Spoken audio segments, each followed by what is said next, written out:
بسم اللہ الرحمن الرحیم۔ جان پاکستان ٹی وی کے سامعین و ناظرین السلام علیکم۔ دوستو، پاکستان کے کھانے دنیا بھر میں مشہور ہیں، لیکن مزے کی بات یہ ہے کہ پاکستان کے بھی بہت سے ایسے کھانے ہیں جن کا تعلق دوسرے ممالک سے ہے، لیکن وہ ہمارے ملک میں اتنے مشہور اور پسندیدہ ہیں کہ لگتا ہے جیسے ان کا جنم ہمارے اپنے ملک میں ہوا ہے۔ پاکستان کے لوگ ویسے بھی کھانے کے بے حد شوقین ہیں، ایسے میں جب ان کی پسندیدہ چیز سامنے آئے تو کیسے ہاتھ روک سکتے ہیں۔ آج کی اس ویڈیو میں ہم آپ کو ان 8 کھانوں کے بارے میں بتائیں گے جو پاکستان میں بہت شوق سے کھائے جاتے ہیں، لیکن ان کھانوں کا تعلق دوسرے ممالک سے ہے۔ نمبر 1، بریانی۔ سب سے پہلے ہم بریانی کی بات کریں گے، جسے پاکستان کے ہر شہر میں بے حد پذیرائی حاصل ہے۔ کراچی کی بریانی دنیا بھر میں مشہور ہے۔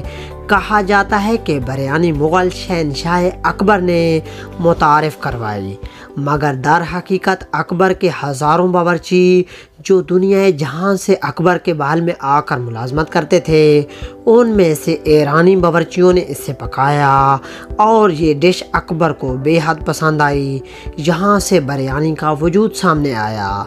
نمبر 2، جلیبی۔ میٹھے کے شوقین افراد کے لیے جلیبی پسندیدہ ہوتی ہے۔ جلیبی کو ہندوستان میں فارسی بولنے والے ترک تاجروں نے متعارف کروایا اور پھر یہ مزیدار کھانا برصغیر کے بادشاہوں کے دربار میں بے حد مقبول ہوا اور آج یہاں کی ہر گلی اور بازار میں اسے پکایا جاتا ہے۔ نمبر 3، سموسہ۔ بچوں اور بڑوں سب کا ہی پسندیدہ سموسہ پاکستان کے ہر شہر کی گلیوں میں فروخت ہوتا ہے۔ سموسے کو پہلی دفعہ عرب تاجروں نے 14ویں صدی کے شروع میں متعارف کروایا، جو ان تاجروں کے ساتھ پاکستان اور ہندوستان کے مغل بادشاہوں کے دربار میں پہنچا اور پھر شاہی کھانوں میں شامل ہوا۔ نمبر 4، چائے۔ آج کی پیڑھی چائے کے بغیر رہے ایسا ناممکن ہے۔ ہر شخص کی پسندیدہ چائے کی تمام اقسام کی ابتدا چین سے ہوئی اور 17ویں صدی میں یہ پودا ہندوستان پہنچا، جہاں اسے باقاعدہ کاشت کیا جانے لگا۔ نمبر 5، گلاب جامن۔ مٹھائیوں کی شہنشاہ گلاب جامن کسے نہیں پسند۔ مغل بادشاہ شاہ جہان کے شاہی باورچی نے گلاب جامن بنانے کا طریقہ دریافت کیا تھا، لیکن بہت سی روایات میں ملتا ہے کہ گلاب جامن ایرانیوں کی ڈش تھی اور اس کا نام بھی فارسی زبان میں لیا گیا ہے۔